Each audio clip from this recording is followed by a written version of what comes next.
May yahdihillahu fahuwal muhtadi wa may yudlil falan tajida lahu waliya mursyida. Asyhadu an la ilaha illallah wahdahu la syarikalah wa asyhadu anna Muhammadan abduhu wa rasuluh alladzi la nabiyya ba'da amma ba'd. Ikhwatu iman, ibu-ibu yang sama-sama mengharapkan ridha serta pertolongan Allah Subhanahu wa taala.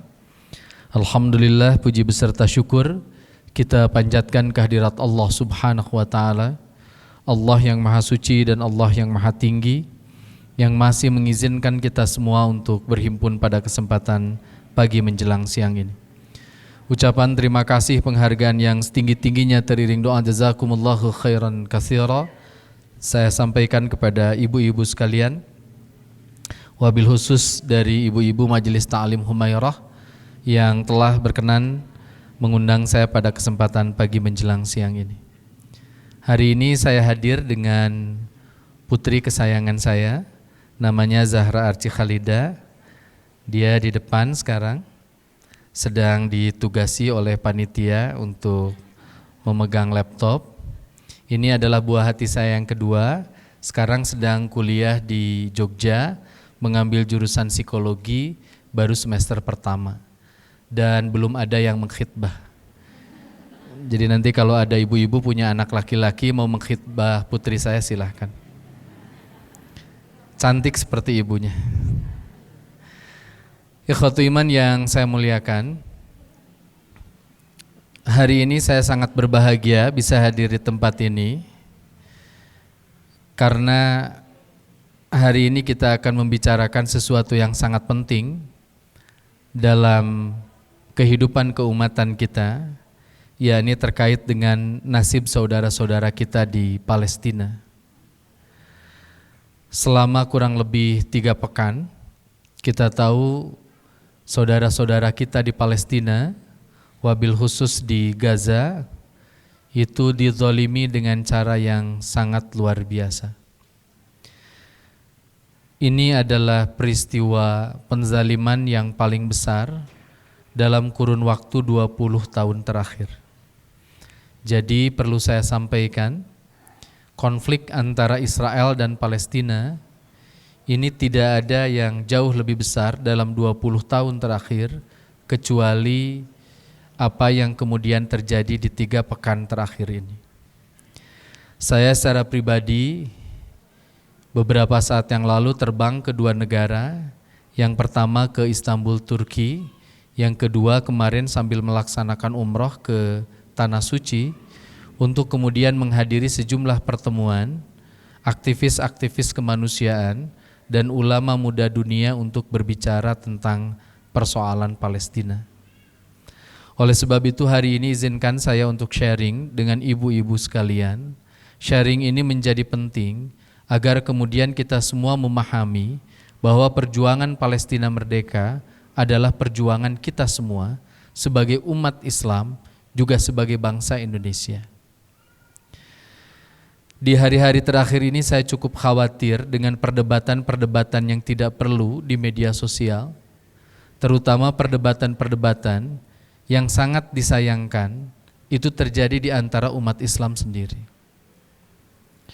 Saya memahami bahwa secara fikih umat ini berbeda. Ada yang kemudian mengimani imam mazhab yang 4 dengan memilih salah satunya, dan ada juga sahabat-sahabat kita yang lain yang memilih kebaikan-kebaikan dari 4 mazhab tersebut. Kita pun tahu di Indonesia kita punya ormas-ormas Islam yang berbeda, dan kita belajar di ormas-ormas Islam yang berbeda pula, sehingga kemudian corak pemikiran keagamaan kita pun berbeda. Akan tetapi sangat disayangkan apabila kemudian perbedaan-perbedaan ini membuat kita berdebat terkait beberapa hal yang tidak penting, sementara saudara kita di Palestina dalam keadaan yang berduka luar biasa. Kalaulah boleh pada kesempatan pagi menjelang siang ini pun saya bermohon sekali, apabila kemudian ada pandangan-pandangan yang berbeda di antara umat Islam terkait dengan apa yang terjadi di Gaza, Palestina, terutama mohon maaf kalau saya mention, dari beberapa kelompok teman-teman kita, saudara-saudara kita Salafi yang kemudian punya pandangan yang berbeda, saya mohon dengan sangat kita pun menghargai hal itu. Toh dalam beberapa hal mereka juga sama, berkirim bantuan, berkirim donasi, berkirim doa untuk saudara-saudara kita di Palestina. Kita diajarkan dalam ajaran agama kita, wa'tasimu bihablillahi jami'an wala tafarraqu. Kita diajarkan oleh ajaran agama kita untuk mengokohkan diri kita dan memegang tali kuat agama Allah, yakni Quran dan Sunnah. Jadi kalau dalam beberapa hal kita berbeda, mudah-mudahan dalam Qur'annya kita sama, dalam hadisnya kita sama.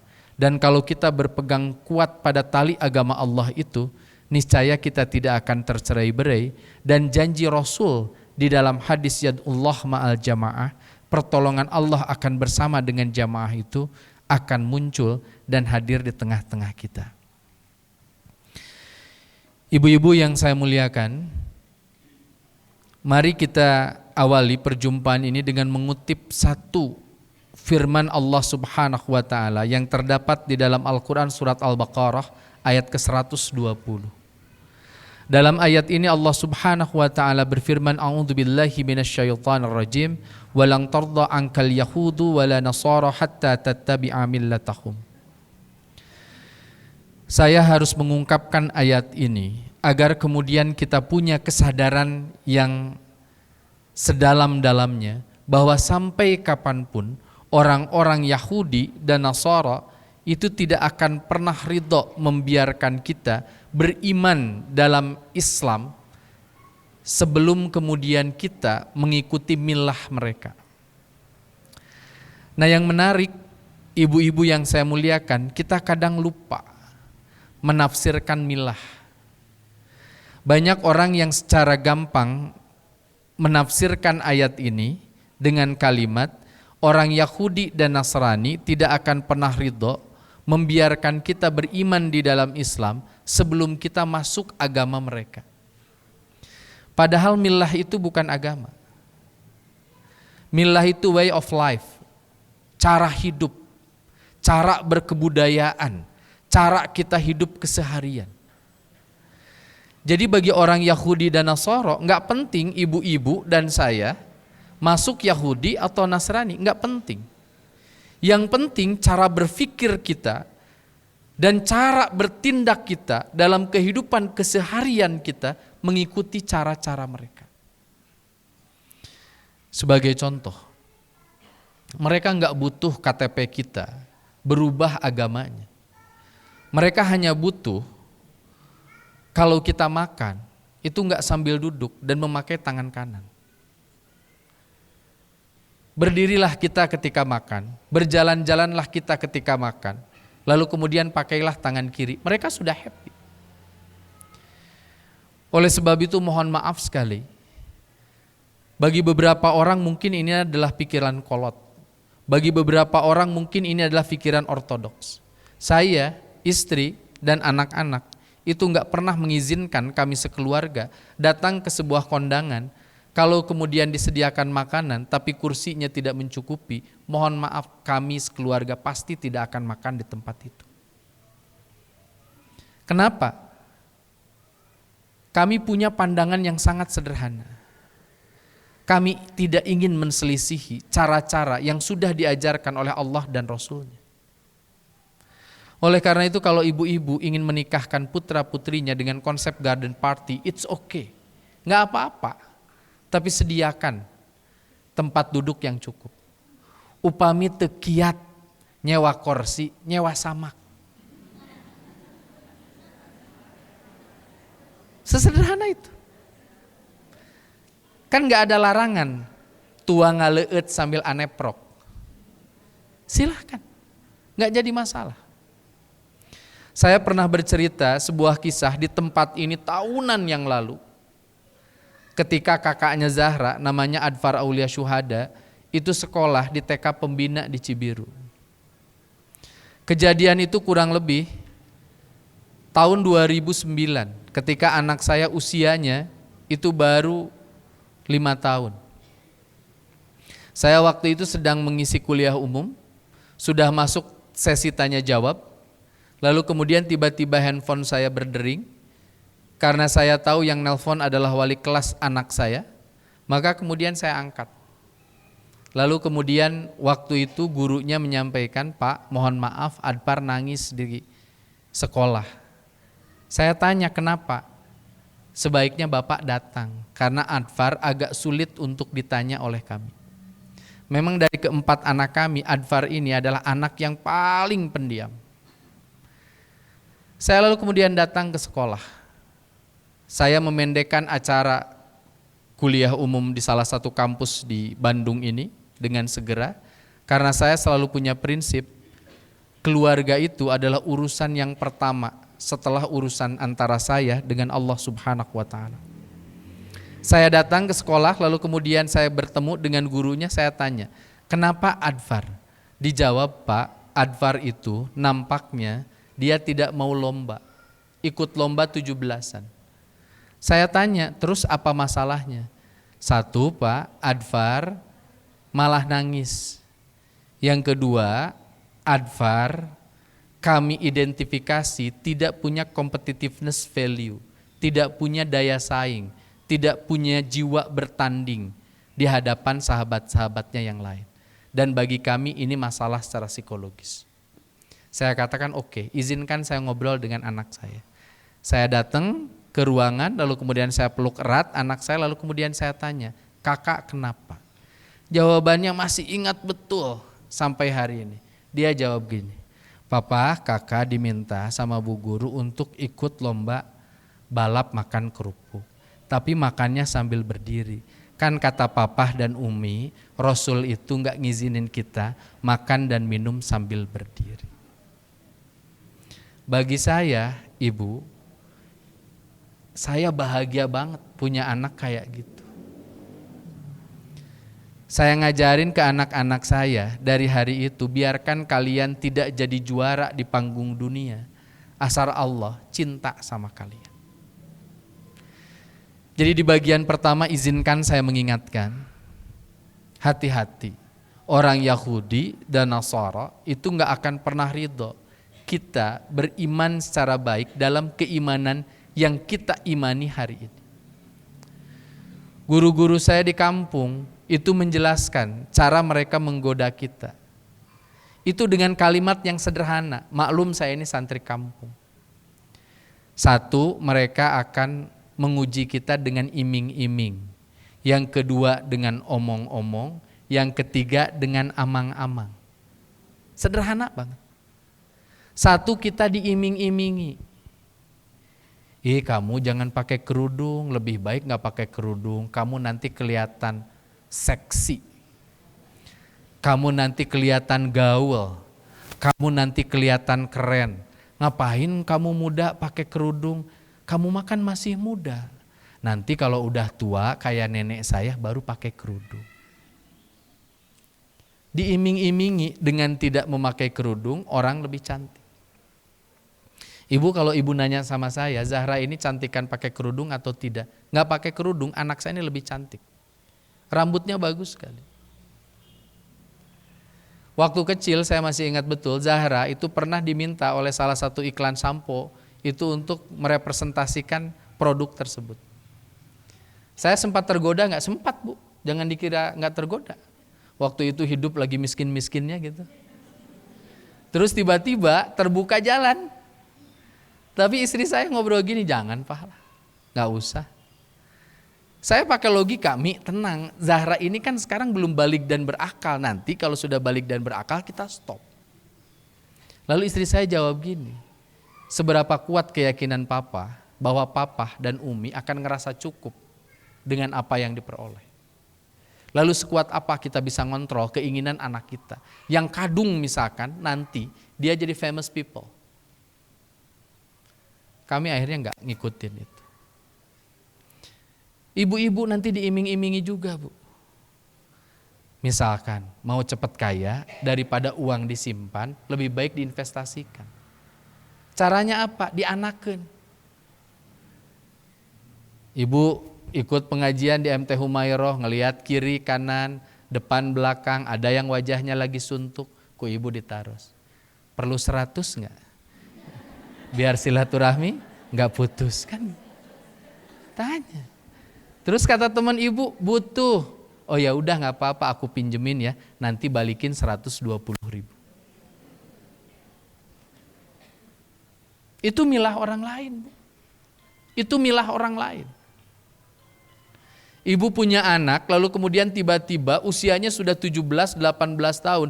Tiba-tiba muncul dari alam bawah sadar ibu bahwa anak dengan usia 17-18 tahun, mereka punya hak menentukan kehidupan mereka dan mengabaikan anggapan-anggapan, masukan-masukan dan saran kita.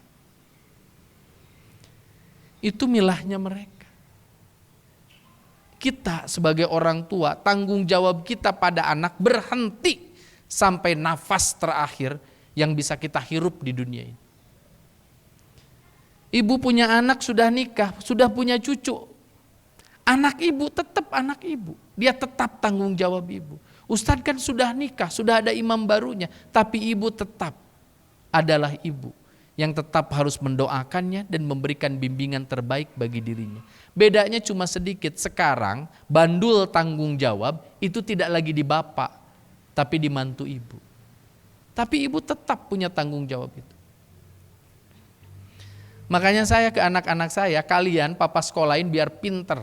Salah satunya pinter milih jodoh.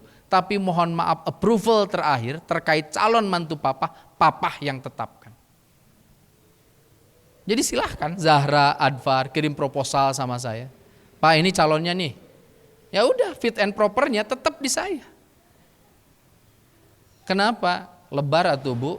Adfar, Zahra, Azri, Zainab itu sejak kecil saya ajak menuju jalan surga. Tiba-tiba ketika mereka sudah dewasa, apa saya tega lalu kemudian membiarkan tangannya dipegang oleh orang yang saya sendiri nggak tahu berapa hafalan Qur'annya? Itu milah kita. Nah, setelah iming-iming itu omong-omong. Kita tadi omongin terus. Jangan masuk Islam, jangan nyaman di Islam. Islam itu ajaran agama yang mengajarkan tentang tindakan kekerasan. Islam itu adalah ajaran agama yang mengajarkan kepada umatnya untuk melakukan proses diskriminasi antara laki-laki dengan perempuan. Jangan mau berislam, nanti kalau bapakmu meninggal, kamu yang perempuan cuma dapat 1 bagian, sementara yang laki-laki dapatnya 2 bagian. Lebih baik masuk agama kami, di ajaran agama kami laki-laki dan perempuan diperlakukan sama. Orang omong-omong terus sama Islam.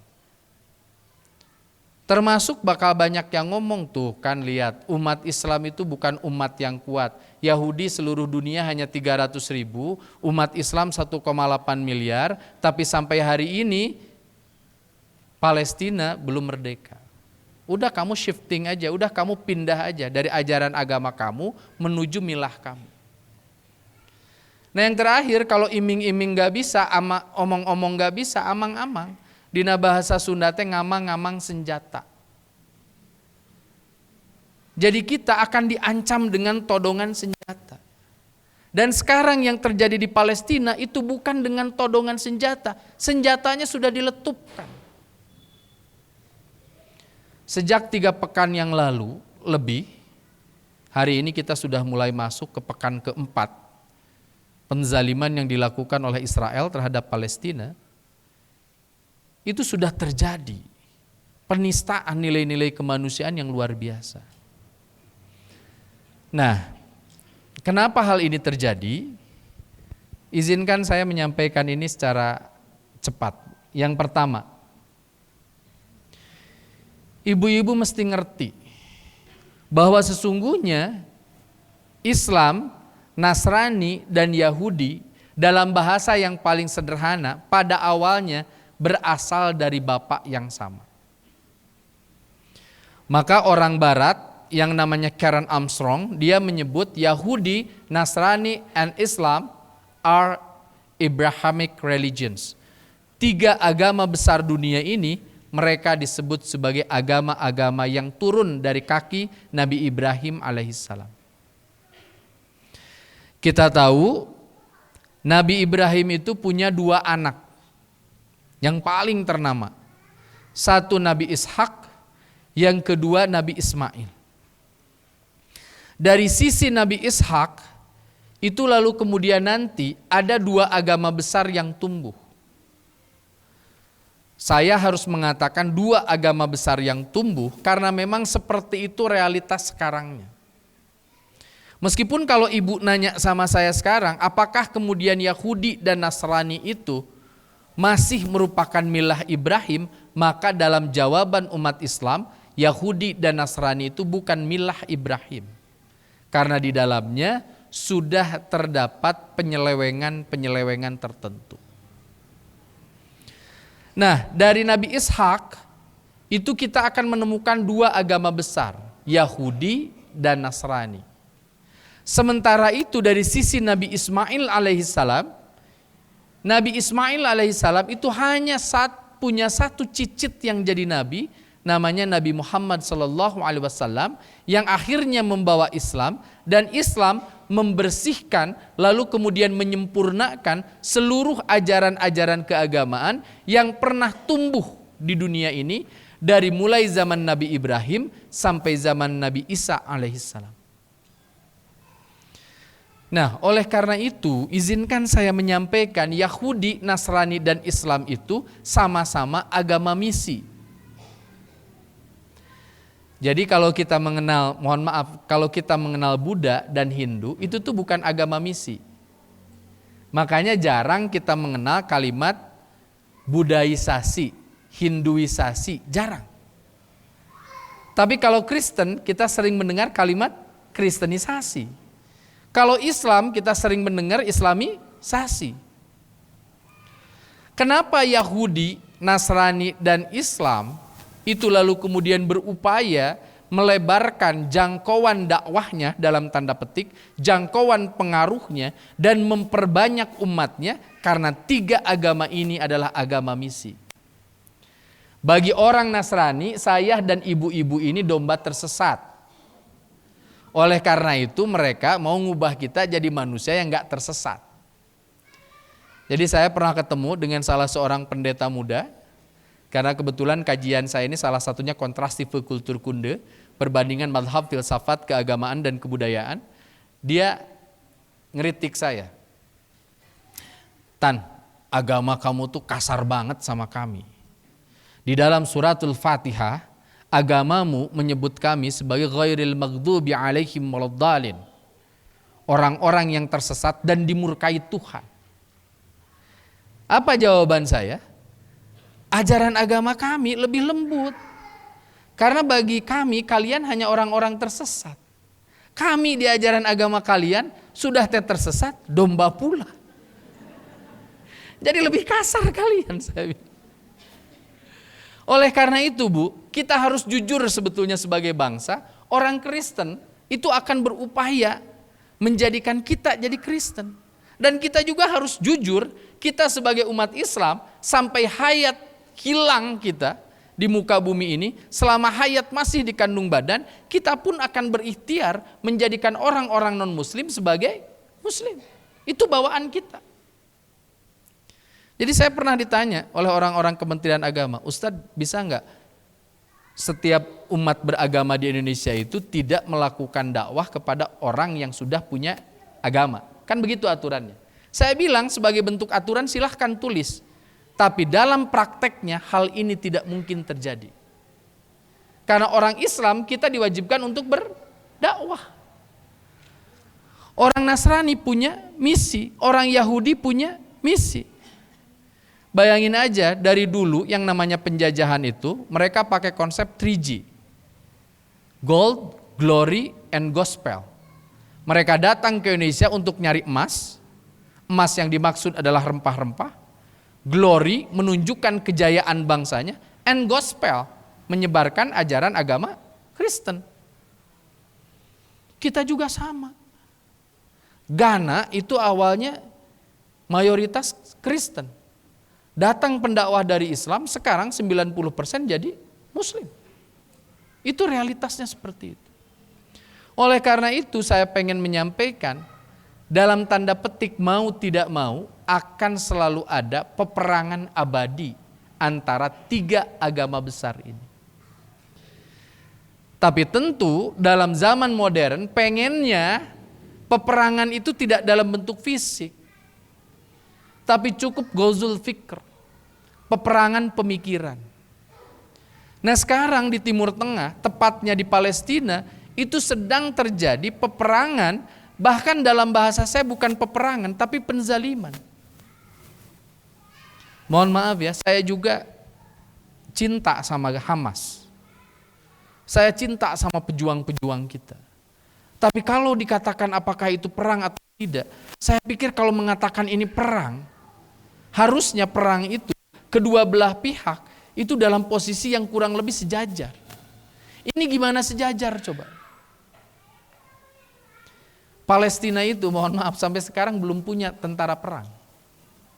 Di Palestina itu nggak ada angkatan bersenjata Palestina. Nggak ada. Tahun lalu saya berkirim 2 ambulans, lalu kemudian sejumlah bahan makanan pokok, lalu kemudian kita membangun 3 sumur untuk dipergunakan bagi masyarakat di Gaza, Palestina. Waktu itu saya minta, karena ini adalah bantuan dari Jawa Barat, maka saya minta gubernur mewakili masyarakat Jawa Barat dan diterima secara resmi oleh Menteri Kesehatan Palestina. Jawabannya unik. Ustadz, kalau ke Gaza, kami menyarankan Ustadz bicaranya dengan Menteri Kesehatan Gaza. Jadi di Palestina itu ada Menteri Kesehatan Palestina, ada Menteri Kesehatan Gaza. Beda.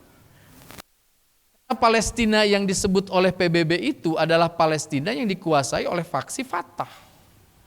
Yang mereka jauh lebih toleran, jauh lebih moderat, bahkan mohon maaf ya, mereka sangat menjauhi cara-cara peperangan, mereka lebih senang diplomasi. Yang kemudian mereka adanya di tepi barat. Tapi kalau di Gaza, itu orang-orangnya mujahidin semua. Maka kita mengenal sebuah pasukan namanya Brigade Al-Qassam. Dan Brigade Al-Qassam itu ibu-ibu, itu tidak hanya laki-laki. Tapi di antara mereka ada perempuan-perempuan yang kemudian meninggalkan anak-anak mereka di rumah-rumah mereka. Mereka berangkat mengangkat senjata. Bahkan sniper-sniper Brigade Al-Qassam itu kalau perempuan, mereka siap 2 malam 2 hari menempati posisi-posisi tertentu untuk menjadi sniper, penembak jitu, agar kemudian mereka bisa memastikan Gaza aman. Jadi kalau ibu di sini hanya duduk sekitar 1 jam 2 jam, ini jauh dari apa yang sedang dilakukan sahabat-sahabat kita yang sedang berjuang di Palestina. Dan mereka terlatih betul. Mereka terlatih betul. Kalau ada yang nanya kenapa mereka terlatih, kenapa mereka kuat sekali imannya, alasannya cuma satu. Karena mereka yakin surga itu ada. Kalau mereka nggak yakin surga itu ada, ngapain mereka melakukan itu? Ya. Saya suka agak satu lucu, di sisi lain kesel ya, dengan kalimat yang seolah bijaksana yang kemudian mengatakan bahwa catatan kenapa sih ya orang Gaza itu ya udah daripada repot orang Palestina itu keluar aja dari Palestina. Kenapa sih repot? Jaba garelis kawin atau ku ustad gitu. Kan gak gitu Bu. Kan gak gitu. Saya selalu ngomong gini, mereka yang ada di Palestina itu, mereka adalah orang-orang yang mewakili kita untuk menjaga Masjidil Aqsa. Karena Masjidil Aqsa adalah satu dari 3 masjid yang disucikan Allah dan ditulis secara tekstual oleh Allah di dalam Quran. Jadi mereka itu mewakili kita. Karena kita nggak bisa di sana, maka mereka mewakili kita. Kalau mereka mewakili kita, cik atuh bekelan. Kan kita nggak bisa jagain Aqsa sendiri. Mereka sedang jagain Aqsa buat kita. Yang kedua, mereka juga punya perasaan cinta sama tanah air mereka. Coba saya kasih contoh. Dulu di tanah Jawa, itu ada perlawanan terhadap Belanda. Yang mimpin namanya Pangeran Diponegoro. Pangeran Diponegoro lawan Belanda Bu. Waktu itu kalau pikirannya waktu itu sudah ada medsos pasti ngaromong kieu. Eta Pangeran Diponegoro nanaonannya ngelawan Belanda da moal meunang, cek aing mah geus we kabur ka Bali. Kan pasti ngomong gitu. Terus ada yang nanya, Ustaz kalau Pangeran Diponegoro lawan Belanda kalah mana? Kalah Pangeran Diponegoro. Gimana nggak mau kalah? Pasukannya itu hanya 1/10 dari pasukan Belanda. Pangeran Diponegoro pasukannya itu bawa pisau, bawa pedang, sementara Belanda pakai senapan mesin. Saya ingatkan lagi, dulu ada peristiwa di Surabaya. Bung Tomo lalu kemudian tiba-tiba tahu lawannya itu banyak. Ingat ya, lawan di Surabaya itu bukan hanya Belanda, tapi pasukan sekutu. Mirip-mirip sekarang Gaza, Brigade Al-Qassam melawan Israel yang dibantu oleh Amerika, Jerman, dan Inggris. Itu mirip. Bung Tomo tiba-tiba naik ke RRI lalu kemudian tiba-tiba ngomong di atas tuh. Di salah satu hotel di Surabaya yang kemarin dijadikan sebagai salah satu tempat untuk deklarasi salah satu pasangan calon presiden. Tiba-tiba di atas itu dia ngomong gini, kita nggak boleh mundur. Rakyat Surabaya harus melakukan jihad fisabilillah. Lalu kemudian dia berteriak, merdeka, merdeka, merdeka, Allahu Akbar. Beres itu jadi merdeka tuh. Ente bu, marawat orang Surabaya. Pasti lamun ayeuna aya netizen pasti ngobrol kieu, gara-gara si Tomo aing mah. Jadi we parae. Tapi pertanyaannya saya mau tanya, beres itu Indonesia merdeka enggak? Kita dijajah berapa tahun? 350 tahun. Kalau nggak ada Diponegoro, kalau nggak ada Bung Tomo, kalau nggak ada resolusi jihad, mustahil Republik ini merdeka. Jadi kita sekarang harus melawan kemustahilan yang terus diomongin sama netizen-netizen julid yang mengatakan bahwa Palestina nggak akan pernah merdeka dari Israel. Gitu. Makanya saya nggak ngerti kalau ibu-ibu punya media sosial, orang ngomong gitu terus dibiarin. Jika tubuh orang teh ngalawan pakai senjata henteu atau minimal di komen nu kitu teh. Kalaupun ibu nggak bisa argumentasinya cukup kieu we. Punten ieu teh teleres sakitu we. Teleresna di mana? Ah, saur abdi mah teleres we, tos sakitu. Jangan dibiarin. Nah, next. Ini sejarah panjangnya, Bu. Satu, pada zaman Nabi Muhammad pada abad ke-7 Palestina itu disebut sebagai bagian dari kawasan kekhalifahan umat Islam. Disebutnya sebagai negara Syam. Ibu tahu kan Ka'bah? Ka'bah itu sudutnya berapa? 4. Apa nama sudutnya? Bu, sudut Ka'bah dengan ukur 4 maknya terang namina. Ruknul Yamani, Ruknul Syam, terus Ruknul Iraqi, lalu kemudian Ruknul Aswadi. Coba lihat. Ini bukan cocokologi. Saya sedang menunjukkan ke ibu umat Islam itu sedang dalam masalah. Ka'bah itu hanya punya 4 sudut. Dari 4 sudut yang aman itu cuma 1, Ruknul Aswadi. Ruknul itu artinya sudut yang kemudian merujuk pada satu posisi. Ruknul Iraqi. Irak sudah hancur belum? Sudah. Ruknul Yamani. Yaman kemarin ribut nggak? Ribut. Sampai sekarang. Lalu kemudian Ruknul Syam'i. Suriah, Palestina hancur nggak? Hancur. Jadi sudut yang harus kita pertahankan yang mana sekarang? Tinggal Ruknul Aswadi.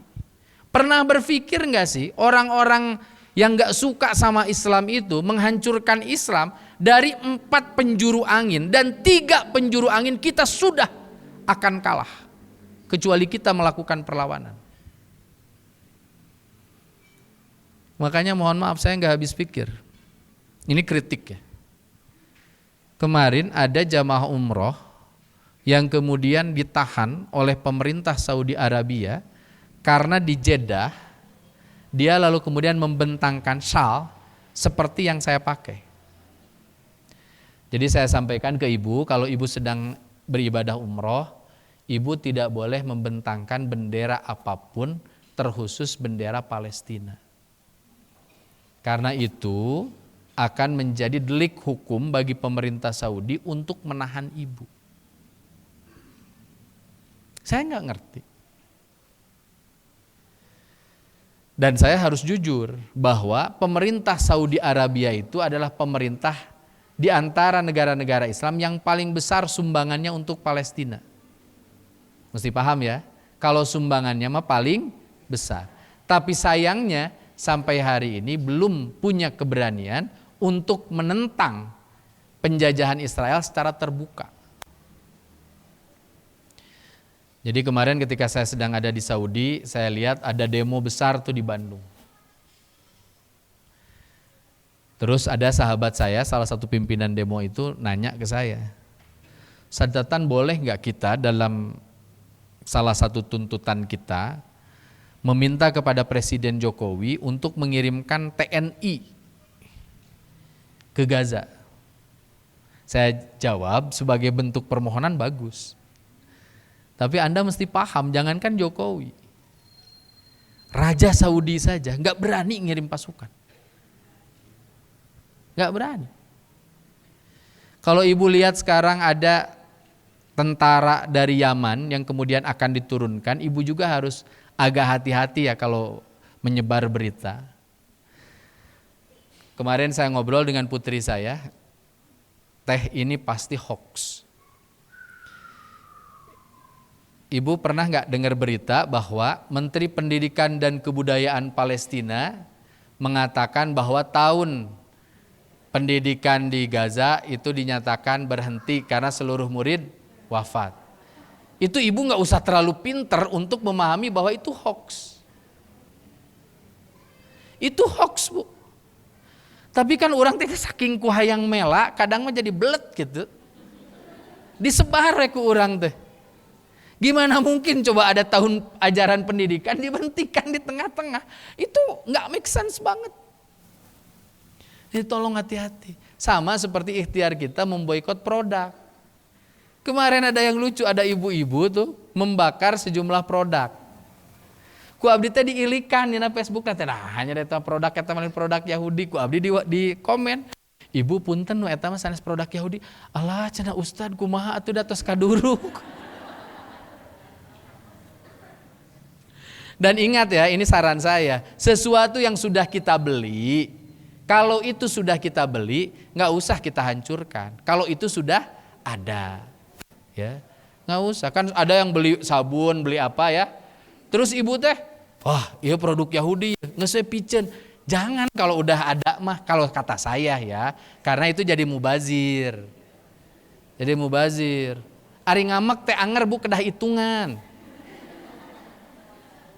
Sama kan kalau ribut suami istri, hayang mepes-mepeskeun TV. Ari geus TV pepes terus we ibu teh, duh ieu nganyuka saha deui nya kan enggak bisa. Jangan. Contoh, ini pikiran sehat. Daripada ibu hancurkan semua dan ibu beli lagi, lebih baik uangnya kan digunakan untuk donasi. Itu lebih rasional. Ya. Nah, ibu dulu Syam ini menjadi bagian dari kekuasaan umat Islam.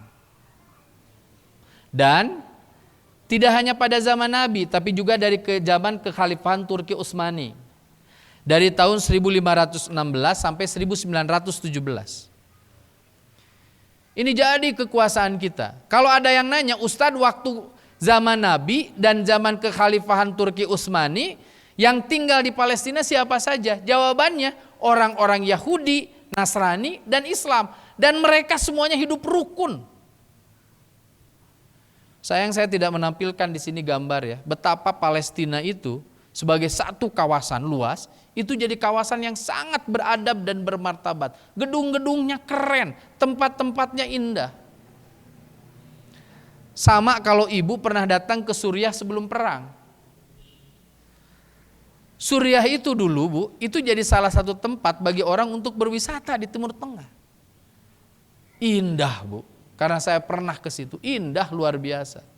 Sekarang kalau saya googling wilayah-wilayah yang dulu pernah saya datangi, Masya Allah, rusak luar biasa. Oleh karena itu saya sering bilang, perang itu tidak menyisakan apapun kecuali kepedihan dan luka. Makanya kalau bisa sama Palestina merdeka itu tanpa perang. Kita harus menghindari perang. Tapi kan ningali Israel nanu siga kitu patut mau. Saya diajak damai. Urang bager si etana ngelayan. Maklum bangsa monyet. Ustadz bahasanya kasar. Enggak, kata Allah mereka itu disebutnya sebagai kirdun. Monyet. Monyet sok ngoconan tara. Ocon pagar. Orang pakai kacamata dicokot kacamata orang teh. Gitu. Ta Yahudi mah siga monyet. Mata kuduna hirupna di kebon binatang. Ini monyet hidup di tengah-tengah manusia berada, pasti nggak ganggu. Nggak percaya. Kenapa orang Eropa nggak suka sama orang Yahudi? Nggak ganggu. Tapi orang Eropa celepeng. Apa nggak ganggu di mana? Nah dikirim ke orang. Jeung urangna belet nampak deh. Puntennya sanes belet, meureun urang teh bager, Bu. Bager. Siga baheula urang ka VOC-nya. Nganggap eta penjajah teh. Nganggap teh dia mau berinvestasi dalam bidang rempah-rempah. Ku urang teh dibantuan sagala rupana. Tanah urang dijual, sebagian dibikeun. Lalu kemudian kita kerja di situ. Hasilnya buat kita bukan? Bukan. Kalau ibu lihat Amsterdam, Amsterdam adalah kota yang berada di bawah permukaan air laut. Cara mereka membendung itu dari rempah-rempah yang dimiliki oleh kita. Matakna abdi mah pami jalan-jalan ngaos ke Amsterdam, ke Belanda, abdi mah legeg gue jalan teh. Nah ada ti urang, ti aki urang baheula. Gitu. Ya. Nah, Bu, lalu kemudian kita lanjutkan. Ini zaman mandat Inggris. Di sini sebetulnya asalnya persoalan itu. Dari mulai tahun 1917 sampai 1948, tepatnya setelah Perang Dunia Pertama, Inggris menduduki Palestina. Lalu kemudian diberikan mandat oleh Liga Bangsa-Bangsa atau Perserikatan Bangsa-Bangsa atas wilayah tersebut. Nah, jadi Inggris itu berkuasa tuh. Makanya nanti ada seorang Perdana Menteri, seorang pemikir Inggris yang dikenal namanya Balfour. Jadi dia itu punya pikiran unik. Sabab orang Yahudi ngehesekeun di Eropa, dikasih jalan. Udah, balik aja dulu kalian ke the promised land. Lahan yang dijanjikan Tuhan buat kalian, yakni yang ada tembok ratapannya. Jadi mereka ditarik, suruh balik. Akhirnya mereka masuk ke wilayah Palestina. Saya mau tanya, orang Palestina nerima mereka enggak?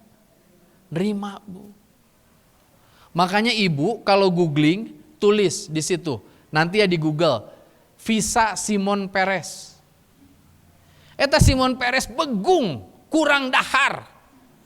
Lalu dia pengen ke Palestina, dikasih visanya.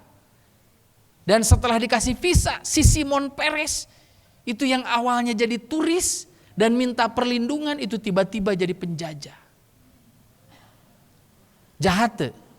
Jahat tuh. Lalu kemudian selama masa migrasi ini, imigran Yahudi ke Palestina meningkat. Lalu kemudian mulai memicu ketegangan antara Arab dan orang Israel. Catat ya, orang Israel ini tidak diakui sebagai bangsa Arab. Dan itu kesepakatan orang-orang Arab. Lalu lihat, tetap PBB mah pro Israel. Jadi jangan pernah punya harapan PBB itu pro sama Islam.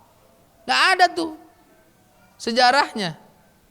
Tapi dua orang hayu di PBB. Karena memang kalau kita gak masuk PBB juga repot. Kita gak bisa menyuarakan suara kita. Makanya mohon maafnya Bu Retno Marsudi itu adalah seorang Menlu yang sampai hari ini belum berkerudung. Tapi bagi saya apa yang ia lakukan, diplomasi yang ia lakukan itu bentuk jihad. Dia secara loud and clear mengatakan kemarin, saya hadir di sini tidak hanya mewakili diri saya sebagai Menlu, tapi saya mewakili diri saya sebagai seorang ibu dan nenek. Saya minta kekerasan ini dihentikan. Dan di akhir pidatonya dia mengatakan bahwa Indonesia akan senantiasa berdiri bersama dengan rakyat Palestina. Doakeun Bu Retno teh sing bager sing solehahnya. Mudah-mudahan kemah kadia teh KMT Humairah terus nganggo kerudung bager gitunya. Masihan taklim di sini. Kan wallahu alam bisawab, dah hidayah mah berasal dari Allah. Hanya perjuangannya harus kita dukung. Nah, jadi Bu, Arab itu, PBB itu tiba-tiba punya pikiran gini. Ini juga unik. Ini negara punya Palestina. Orang Israel datang ke situ, dikasih visa sama negara Palestina. Karena orang Israelnya makin banyak, tiba-tiba kieu tos we lah, da Israelna seueur kumaha pami dibagi dua. Jadi siga kieu Bu, abdi namu ka panglinggihan ibu. Setelah saya namu, saya bawa istri saya. Setelah istri saya datang anak-anak saya. Terus saya ngobrol ke Pak RT, tiba-tiba kata Pak RT ini, Bu, margi Pak Ustadz Tatan di tos radalami, kalih aya nama disarengan ku bojo nak miwah murang kalihna, dari mulai hari ini rumah ibu dibagi dua. Saya mau tanya, ibu bakal nerima atau nolak? Nolak. Jadi wajar nggak kalau orang Palestina nolak? Wajar. Oleh karena itu next, akhirnya apa yang terjadi? Terjadilah perang kemerdekaan Israel. Coba kan ia celepeng. Gimana mungkin orang yang namu tiba-tiba dia mau memerdekakan diri? Di judulanana oleh sejarawan dunia itu kemerdekaan Israel. Emang Israel iraha dijajah ku Palestina? Apanan kadinya nage namu? Tiba-tiba mereka ngerasa dijajah sama bangsa Arab. Terus mereka pengen merdeka. Liar memang. Dan keliaran ini dilegitimasi oleh Perserikatan Bangsa-Bangsa. Ya. Nah, jadi pada 14 Mei tahun 48 Israel mengumumkan kemerdekaan. Hal ini menyebabkan konflik antara Israel dengan negara-negara Arab. Jadi seingat saya ada dua peperangan besar, 48 sampai 49, terus ada tahun 70 sampai 71. Dan saya mau sampaikan ke Ibu, tahun 70 sampai 71 terjadi perang Arab. Israel diserang 6 negara muslim, dikeroyok. Dan hasilnya 6 negara muslim kalah. Kenapa coba? Margi Israel pinter. Plus Israel adalah negara dengan alat utama sistem kesenjataan salah satu yang paling modern di dunia. Jadi kemarin kan kita ingat kan orang Palestina itu menyerang Israel. Mereka menyerang dengan roket-roket yang dilemparkan. Dan saya mau kasih berita gembira. Dulu Bu, orang Hamas itu hanya bisa bikin roket itu jangkauannya hanya 300 meter. Janten upami 300 meter, orang bade nyerang Garut tiasa teh. Henteu. Tong boro nyerang Garut, ti dia kacileunyi moal dugi. Turun teh di balih dinya we gitu. Sekarang Bu, luar biasa. Di 20 tahun terakhir ini orang Palestina ngerti bahwa kalau mau lawan Israel mereka mesti pintar. Oleh karena itu sekarang mereka punya roket dengan jarak tempuh dan jarak efektif itu yang paling jauh itu sampai 180 km. Maka dengan hitungan itu sebetulnya hari ini Palestina kalau mau nyerang Tel Aviv, ibu kota Israel, mereka sudah bisa. Tapi sayangnya Israel itu punya cara untuk melindungi diri mereka. Makanya ada yang disebut dengan teknologi kubah. Jadi Israel itu bayangin satu kawasan negaranya itu seperti ada kubahnya. Saya kasih contoh, ini kubah nih. Ini kubah. Kalau ada yang nyerang dari sini, ini bukan kubahnya, bukan. Tapi sebelum sampai ke titik kubah ini, mereka punya teknologi untuk nyerang setiap roket yang ditembakkan. Datang roket ke sini ditembak dari sini.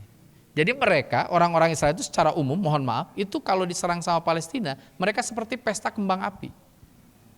Karya ningali, oh itu benang, itu benang. Nah kemarin, karena nembakinnya banyak, brigade Hamasnya udah mulai agak kaya, mereka nembakinnya banyak, sementara teknologi ini harus reload per sekian menit, akhirnya ketika mereka mau reload, kubahnya jadi tidak efektif untuk melindungi negaranya. Maka baru kali ini dalam 20 tahun terakhir, brigade Hamas bisa menewaskan lebih dari 1.200 orang di Israel. Ibu tahu anak-anak di Gaza itu diajarin sejak kecil sama ibunya bahwa kalian kalau mau jadi pejuang, kalian ibu doakan supaya bisa bunuh tentara-tentara Israel.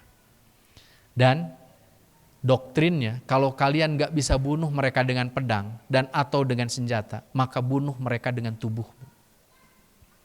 Makanya banyak peristiwa bom syahid. Bukan bom bunuh diri, tapi bom syahid. Bom syahid itu sah. Beda dengan bom bunuh diri. Kenapa orang Gaza, brigade Hamas melakukan bom syahid? Karena mereka nggak punya lagi cara gimana caranya mereka bisa bunuh musuhnya. Akhirnya mereka pasangin rompi ke dirinya. Mereka jalan ke tengah-tengah prajurit Israel lalu kemudian mereka meledakkan diri di situ. Margi nganukur hiji-hijina cara. Tapi omat ibu-ibu MT Humayrom entong gitu. Karena kita mah kawasannya Darussalam, kawasan damai. Dulu pahlawan kita Muhammad Toha kan melakukan hal yang serupa. Aya nama ibu tekedah. Wah Ustadz eta teh dibantuan ku Amerika, Inggris dan Jermannya Ustadznya. Abdi terang tah di Jalan Riau dilihat aya Goethe Institute. Pusat kebudayaan bahasa Jerman, tempat orang belajar bahasa Jerman. Abdi kenging teu kadinya nyerang ulah dan ngajarna Yani Mulyaningsih teman saya, kerudungnya panjang yang belajarnya juga anak-anak kita dan mereka belajar di situ agar mereka bisa berangkat ke Jerman jadi generasi terdidik dan mudah-mudahan dengan mereka jadi generasi terdidik mereka bisa membantu agama Allah ini. Jadi ingat ya, marah itu boleh, tapi cara mengekspresikan kemarahan harus tetap syar'i. Nah, ikhwatu iman yang saya muliakan, berikutnya. Dari tahun 48 sampai sekarang ini terjadi periode pendudukan Israel. Saya senang dengan salah satu media televisi kita TV One. TV One itu jelas dia ada di mana. TV One itu menyebutkan terus pendudukan dan mereka terus mengatakan bahwa pejuang Hamas. Beda dengan beberapa TV lain. Mereka itu nggak mau bilang pejuang Hamas. Kenapa? Karena doktrin Amerika Hamas itu bukan pejuang tapi teroris. Makanya kenapa Jerman mengirimkan kapal induk, Inggris melakukan hal serupa, Amerika melakukan bantuan karena 3 negara ini menganggap Hamas itu teroris. Karena Hamas adalah teroris maka dia harus di bumi hanguskan. Dan yang unik Bu, Inggris itu unik. Inggris itu Perdana Menterinya bantu Israel luar biasa.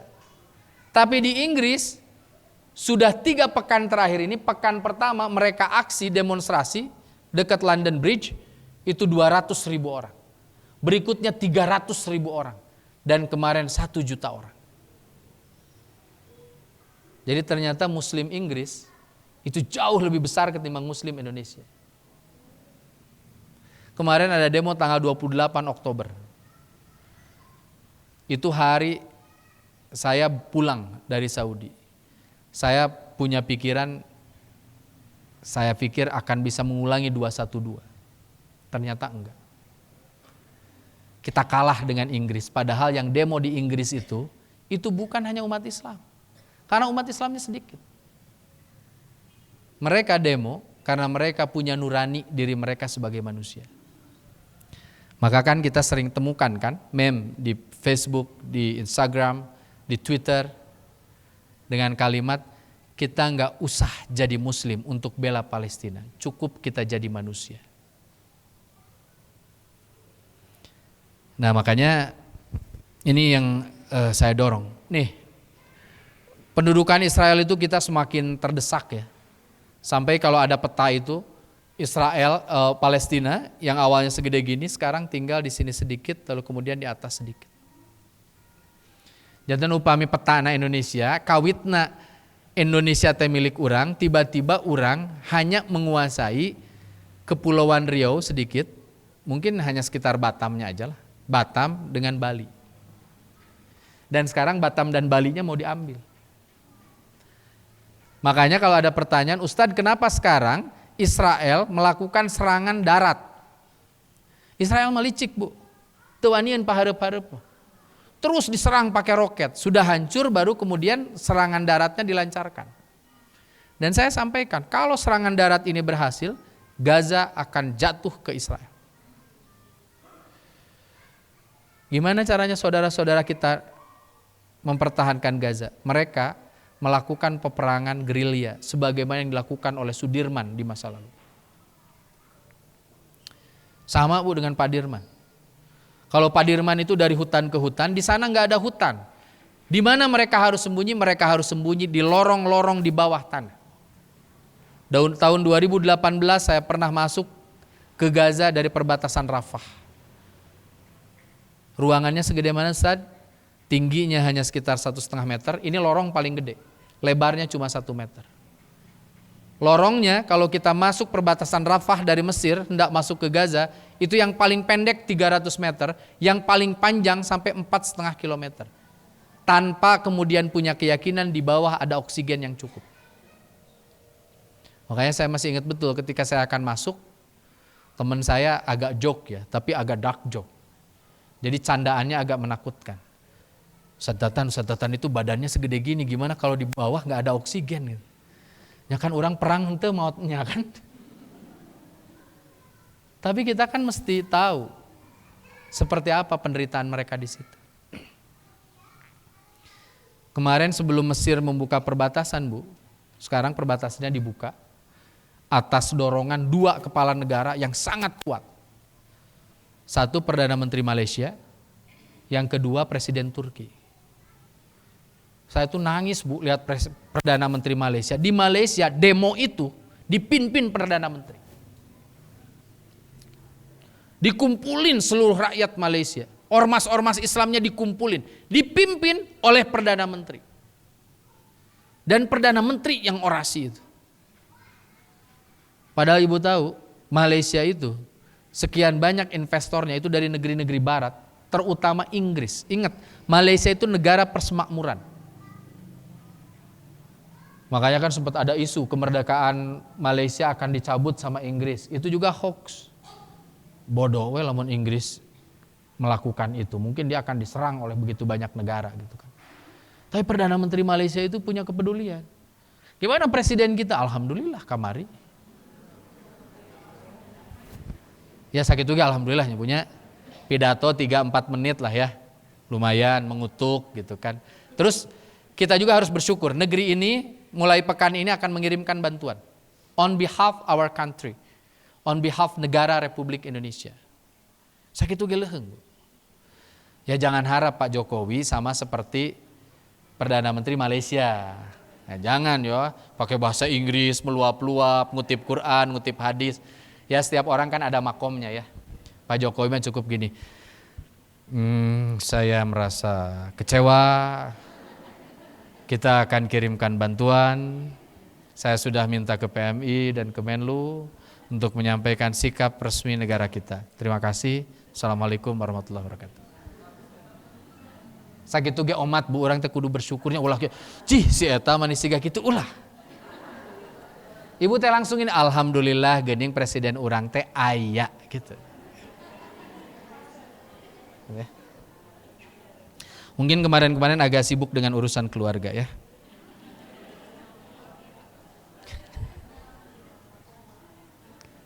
Oke, lanjut teh. Kita ini bagian akhir ya. Ini potret Palestina hari ini. Jumlah Palestina yang syahid, ini saya ngutip dari laporan CNN.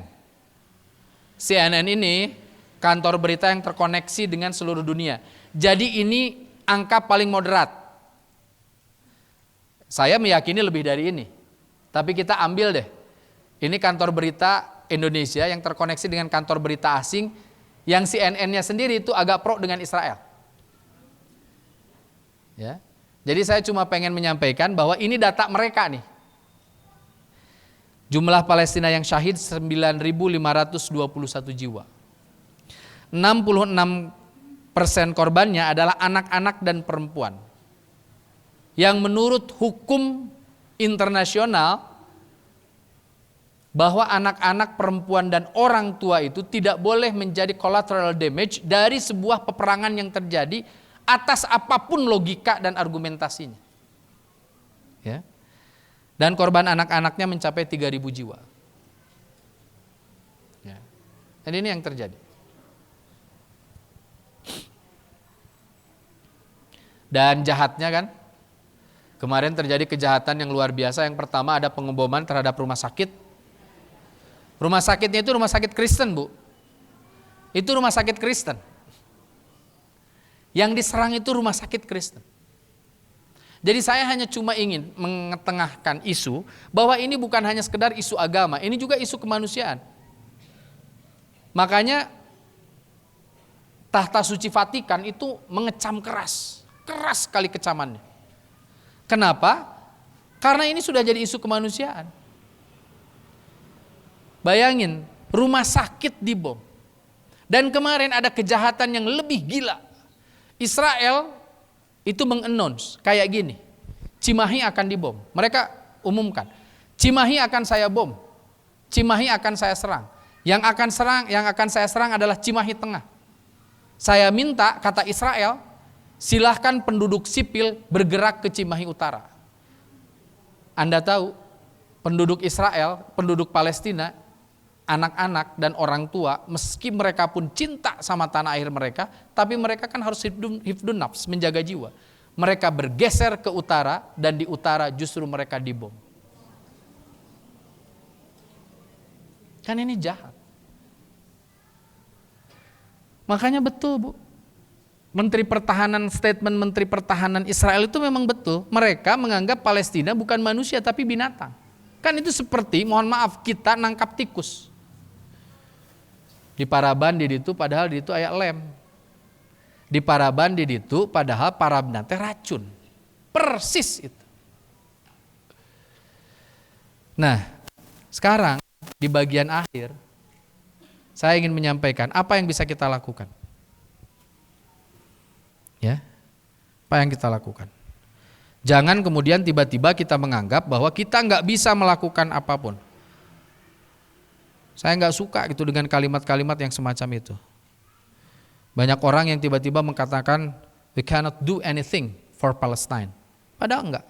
Satu, saya ingin ingatkan, kita harus membangun kesadaran integratif. Ya.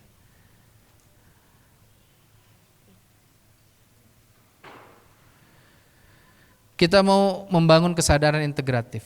Apa kesadaran integratif yang dimaksud? Kesadaran integratif yang dimaksud adalah kita membangun kesadaran bahwa Islam mengajarkan kepada kita ini seperti kal jasadil wahid. Dalilnya di sini kalimatnya masalul mu'minina fit tawadihim wa tarahumihim wa tawasulihim kamasalil jasadil wahid. Jadi kita itu sebetulnya di dalam Islam diajarkan sesama mukmin itu seperti bagian tubuh yang sama. Kalau telunjuk kita sakit, seluruh bagian kita sakit. Kalau suatu ketika ada bagian dari kaki kita atau kuku kita terinfeksi, maka sebagian besar tubuh kita itu mengalami demam dan kesakitan yang luar biasa. Kalau kemudian orang Palestina dihinakan, dinistakan, dizolimi semacam itu, lalu kemudian kita tidak memiliki rasa sakit sedikit apapun, maka izinkan saya menyampaikan kemungkinan besar iman dan takwa kita sudah menguap dari diri kita. Ya. Hati-hati. Yang kedua, kita harus hadir dalam kesulitan mereka. Dalilnya, al-muslimu akhul muslimi. Sesungguhnya Muslim yang satu itu saudara bagi Muslim yang lain. Lalu kemudian kata Nabi, la yadlimuhu wa la yuslimuhu. Muslim yang baik itu enggak pernah menzalimi muslim yang lain, dan mereka berusaha agar muslim yang lain itu tidak dizalimi oleh orang-orang yang lain. Jadi saya kasih contoh ya, kalau kita muslim, kita itu nggak boleh saling zalim.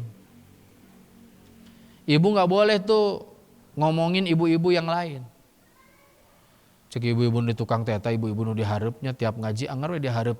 Tidak naon sih diharapna mangan eta kerudungna anger we tiap minggu teh eta deui. Itu nggak boleh. Nggak boleh. Apa urusannya ibu ngomen yang lain? Kan gitu. Atau ibu ngedolimin ustad. Ustad teh ongko kamari geus ka Turki, ayeuna geus kamari geus ka Arab, tapi kunaonnya anger we genut teu begangan, itu juga enggak boleh. Boleh. Berikutnya, kalau ada orang menzalimi muslim, maka kita itu harus mencegah penzaliman itu. Jadi saya minta kita itu mencegah kezaliman itu. Gimana caranya mencegah? Contoh, saya mau tanya, mereka yang sekarang sedang dizalimi, mereka itu pejuang bukan? Pejuang. Mereka mungkin gak berjuang kalau mereka leles tubuhnya. Mereka butuh makanan gak?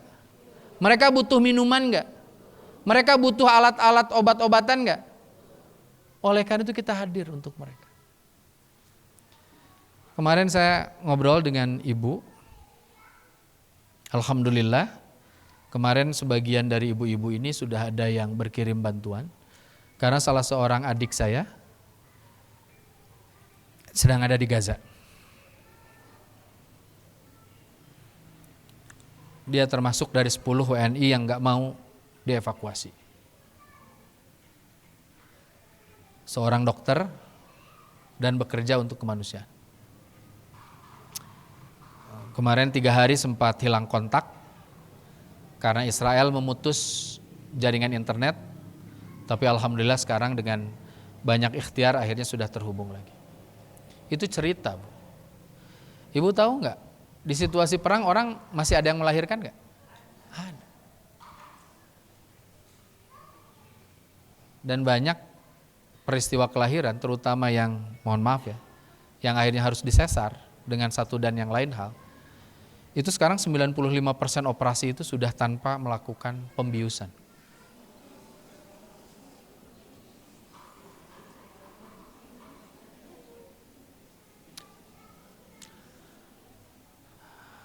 Dia cerita kalau terjadi penyerangan lalu tiba-tiba kan ambulans kita disebarkan. Saya bersyukur saya sebagai pimpinan Jabar Bergerak sudah berkirim 2 ambulans dan sekarang digunakan berkeliling jadi mobile hospital. Itu kalau mereka bawa anak-anak tuh yang patah, yang kemudian mohon maaf ya bukan patah, sudah ngaplek gitu. Sehingga mau nggak mau itu harus diamputasi. Sebagian dari anak-anak kita itu diamputasi tanpa mempergunakan obat bius. Dan yang paling menarik, tidak ada kalimat erangan dari mereka. Secara umum mereka cuma diajarin kalimat La ilaha illallah wahdahu la syarikalah lahul mulku wa lahul hamdu wa huwa ala kulli syai'in qadir. Unik ya. Makanya bagi mereka nganggap ini tuh jihad fisabilillah. Oleh karena itu saya, sebelum kita tutup, ada permintaan juga dari panitia, kita akan sama-sama berdonasi. Dan saya kalau ngobrolin Palestina, Bu, itu saya nggak pernah ngambil rotibah saya. Jadi yang pertama akan melakukan sundukan ini saya. Jadi saya tahu saya akan dapat honor di sini dan honor ini saya serahkan buat Palestina. Dan ibu-ibu pun kalau punya kampung segala macam pengen ngobrol tentang Palestina, saya akan hadir. Gak usah mikirin apa-apa. Mari kita jadikan tangan kita, mulut kita untuk membela saudara-saudara kita. Saya ke anak-anak tuh ngobrol sederhana sama mereka ya. Jadi kalau kamu ngasih buat Palestina, kamu harus rindu dengan janji Nabi. Nabi itu pernah ngobrol gini. Siapa saja orang yang dalam hidupnya pernah membawa, meskipun itu hanya setitik minyak untuk menyalakan Aqsa, menyalakan lampu di Aqsa, maka niscaya minyak itu akan menjadi cahaya terang bagi dirinya untuk berjalan menuju ke surga. Oleh karena itu, saya persilahkan kepada panitia, mari kita sama-sama berdonasi dengan donasi yang paling baik sesuai dengan apa yang kita mampu. Mudah-mudahan apa yang kita berikan itu akan kemudian dijadikan sebagai pahala di sisi Allah Subhanahu wa taala. Sambil berjalan, yang terakhir sekali yang ingin saya sampaikan yaitu dengan cara saling mendoakan. Ya. Jadi kita sekarang sudah paham. Sekarang saya lihat ibu-ibu pun sedang bersiap untuk membantu. Sekarang yang paling akhir kita berupaya mendoakan mereka. Jadi ada hadis yang mengatakan idza za'al muslimu li akhihi bi dhahril ghaibi qala malaku amin walaka bimislihi. Jadi ini strategi, Bu. Kalau kita doain Palestina agar ditolong Allah, maka itu akan diaminkan oleh para malaikat dan para malaikat akan mendoakan kita dengan cara yang sama. Jadi kalau kita berdoa, ya Allah mudah-mudahan Palestina itu hidupnya sejahtera, maka Allah akan aminkan itu, malaikat akan aminkan itu, lalu kemudian malaikat akan mendoakan kita yang serupa. Makanya kan di Islam gitu, yang paling bagus itu doa tanpa orang lain tahu. Biar kita didoainnya sama malaikat. Saya doain ibu misalkan, ibu mudah-mudahan ibu sehat. Ibu mendoakan saya kan, amin Ustadz wa iyyakum, mudah-mudahan Ustadz juga sehat. Tapi kan didoainnya sama ibu. Saya mau tanya, kira-kira lebih baik didoakan sama malaikat, lebih baik didoakan sama manusia? Malaikat, karena malaikat itu makhluk suci. Kemungkinan ijabahnya lebih tinggi. Makanya biasain tuh kalau kita lagi sujud, tidak hanya doa buat Palestina ya, doa untuk anak kita, untuk mantu kita. Biasain tuh. Ya Allah mudah-mudahan si Aate sing pinter, sing bager, sing soleh, sing panjang yuswana, sing disehatkan. Nanti yang aminin doa ibu itu karena si A-nya gak ada dan gak tahu, itu malaikat. Dan malaikat akan berdoa yang sama. Ya Allah, iya ibu nasi AA mudah-mudahan disehatkan, dicekapkan rezekina, dipanjangkan yuswana. Itu prinsip dalam Islam. Ibu-ibu yang saya muliakan, saya kira itu yang bisa disampaikan pada kesempatan siang hari ini. Semoga Allah Subhanahu wa taala senantiasa melindungi, memberkahi dan mencintai kita semua. Kita berdoa mudah-mudahan Allah Subhanahu wa taala juga senantiasa melindungi dan memberkahi sahabat-sahabat dan saudara-saudara kita di Palestina. Ya. Dan mari kita tutup perjumpaan ini dengan bermunajat kepada Allah Subhanahu wa taala. Saya pun ingin mengingatkan kepada ibu-ibu, hampir seluruh umat Islam di dunia, bahkan seluruh ormas Islam di Indonesia sudah memfatwakan bahwa kita sudah diperkenankan dan didorong melakukan kunut nazilah. Kunut nazilah itu adalah kunut yang kita setiap sholat fardu. Dilakukan di ruku setelah ruku terakhir. Jadi kalau nanti kita sholat duhur 4 rakaat, di rakaat yang keempat beres kita ruku, lalu kemudian berdiri, lalu kemudian kita baca kunut. Kunutnya sebetulnya tidak pernah diajarkan teksnya secara pasti oleh Nabi. Karena kunut nazilah itu kan terkait dengan sebuah kawasan yang sedang dizalimi. Oleh karena itu para ulama menyampaikan doanya beda-beda. Jadi kalau ibu lihat kenapa ini mah doanya gini, kenapa ini mah doanya gini, nggak apa-apa. Karena pada prinsipnya doa itu sebetulnya doa dalam bahasa Indonesia yang ditransliterasi dalam bahasa Arab. Karena ada pendapat fikih yang mengatakan dalam sholat kita tidak boleh berdoa kecuali pakai bahasa Arab. Kecuali doa dalam hati. Boleh ya. Jadi kita berdoa kunut nazilah itu kan bacaannya beda-beda. Misalkan ada kalimat Allahumma anzilni minal mustad'afina minal mu'minina fi Palestin wa fi kulli makan. Biar gampang ibu-ibu artinya gini, ya Allah mudah-mudahan engkau melindungi orang-orang yang terzalimi dari kelompok orang-orang beriman di Palestina dan di kawasan dunia yang lain. Lalu kemudian ada kalimat lagi, Allahumma ansuril muslimina wal muslimati fi Palestin wa fi kulli makan. Ya Allah, mudah-mudahan Engkau memenangkan orang-orang Palestina, baik itu yang muslim maupun yang muslimah, baik yang di Palestina maupun yang di luar Palestina. Lalu kemudian ada kalimat Allahumma ansuril mujahidina fi Palestin wa fi kulli makan. Kami berdoa kepadamu ya Allah, mudah-mudahan para mujahid di Palestina dan di seluruh negara Islam diberikan kemenangan. Yang terakhir ada kalimat Allahumma sudud wa ataka minadh dhalimin wal kafirin fi Palestin wa fi kulli makan. Dan semoga Engkau memberikan hukuman yang setimpal, hukuman yang keras bagi orang-orang yang mendolimi orang-orang Islam dari kelompok orang-orang kafir di Palestina maupun di bagian dunia yang lain. Jadi kita melakukan qunut nazilah. Baik ibu-ibu yang saya muliakan, saya kira itu yang bisa disampaikan. Kita tutup perjumpaan ini dengan bermunajat, berdoa kepada Allah Subhanahu wa taala.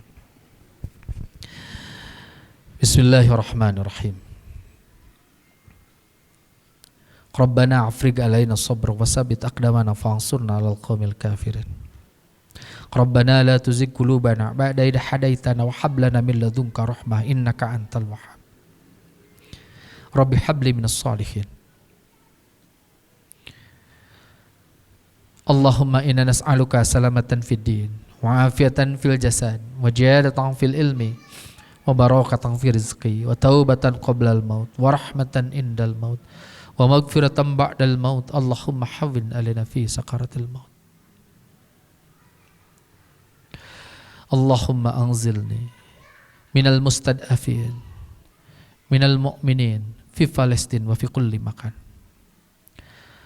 Allahumma ansuril mu'minin wal mu'minat muslimin wal muslimat fi Palestin wa fi kulli makan. Allahumma ansuril mujahidina fi Palestin wa fi kulli makan. Allahumma asdud wat'ataka minadh dhalimin wal kafirin fi Palestin wa fi kulli makan. Rabbana atina fid dunya hasanah wa fil akhirati hasanah wa qina adzabannar.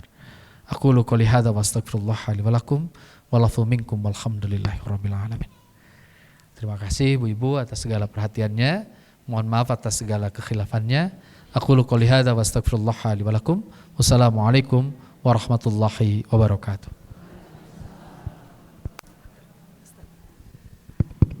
Alhamdulillahirabbil alamin. Kepada Ustadz Tatat mewakili kami dari panitia dan juga jamaah Humairoh, kami mengucapkan jazakumullahu khairan katsiran.